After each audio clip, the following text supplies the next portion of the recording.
Hey, what's up, guys? This is Burn 'em Up Squad. Have you ever wondered what bass baits to throw in what seasons?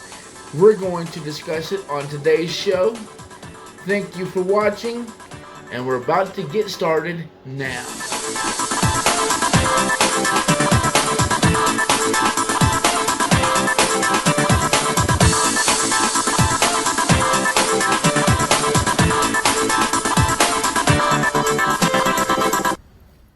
When I think of bass baits, there are a variety of bass baits that I think of.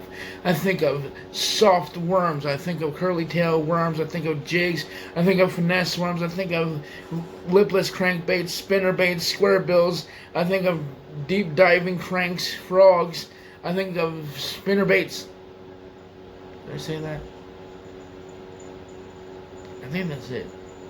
Hard baits, soft baits, crankbaits, spinner baits.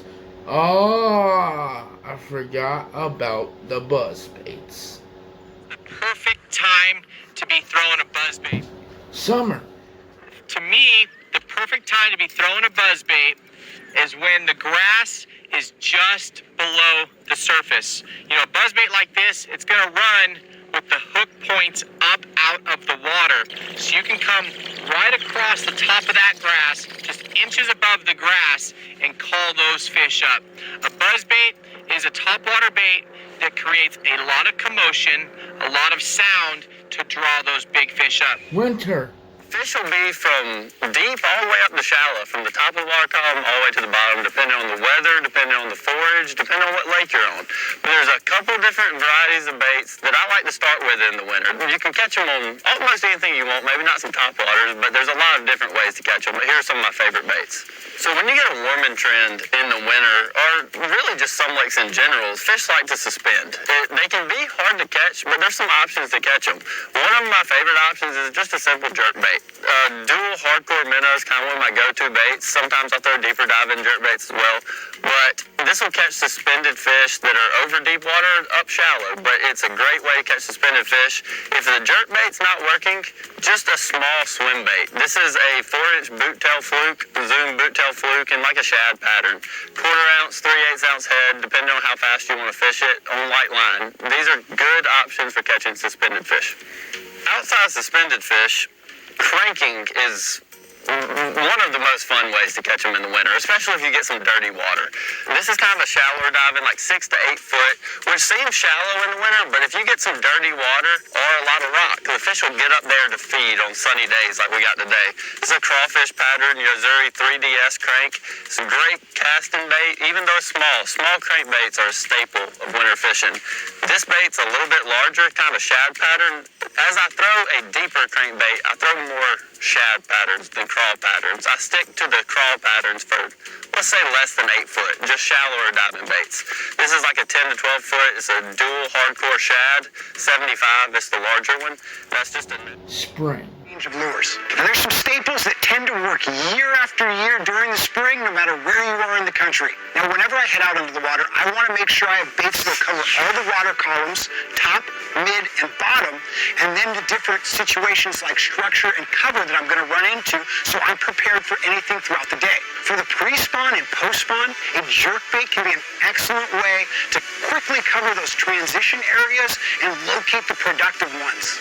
The erratic motion of this bait gets the fish's attention, and then the pause is what triggers the strikes.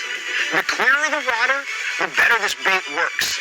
Now, during the post-spawn, these fish are sometimes a little slower to react, so giving it a little bit longer pause between the jerks can get these fish moving again. During all 3 phases of the spring, especially when it's calm, a jig can be fantastic. Whether you're up shallow flipping lay-down trees or different brush, or you're firing out a football head and slow rolling it over gravel humps or different transition areas, it can get the fish chewing. Starting with natural colors like green, pumpkin, or brown can be a good starting point until you dial in the right colors. Everyone loves topwater, and buzzbaits this time of the year can produce amazing results in low light conditions, especially in the morning, where you go to the back of these coves where this time during the spring, the shad are up there spawning and those bass are looking to feed on them. Poppers and frogs are a couple other topwater baits that do really well this time of the year. The poppers imitate the little panfish that are up shallow that threaten to eat the eggs and the fry of the bass, and they can elicit some big strikes from those territorial bass.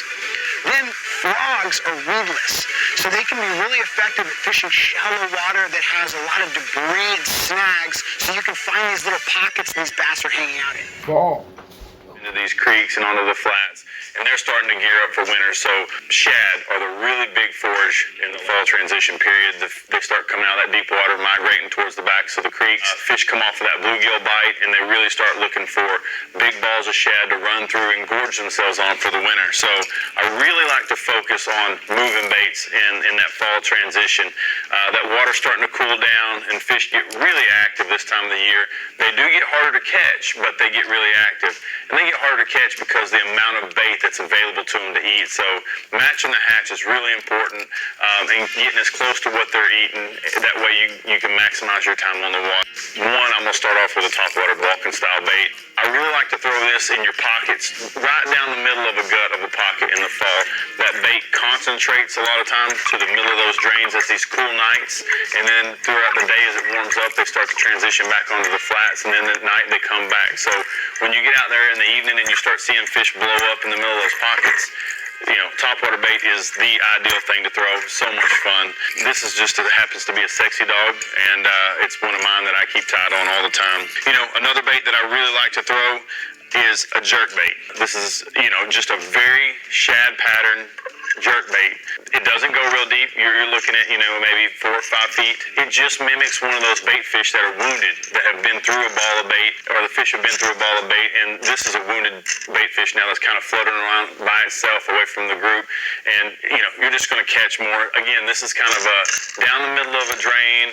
If you see some fish blowing up that you can't get them to commit to a topwater bait, then you can go straight to a jerk bait and you can catch them that way. You know, I like a little bit smaller jerk bait in the fall just because the fish are feeding generally and keying on really small shad, from as big as your thumbnail all the way to, you know, the size of your thumb, an inch long. And, you know, the smaller the profile, you're matching the hatch, you're just going to get more bites out of that deal. I'm wanting to work this bait quick and erratically. I'm not wanting it to set still very long at all, and that way the fish don't get a real good look at it, and all they're doing is they're blinded by their love for the forage, and they're going to just completely attack it. Versus when it's cold outside and you have cold water temperatures and you're fishing a jerk bait, you want that jerk bait with that long pause, and then you're going to jerk again once or twice and you're going to wait. That's not what I want to do in the fall. In the fall, I want to rip this thing. I want it moving. I want reflections. I want actions, and I want to get that reaction bite out of those fish because they're actively feeding.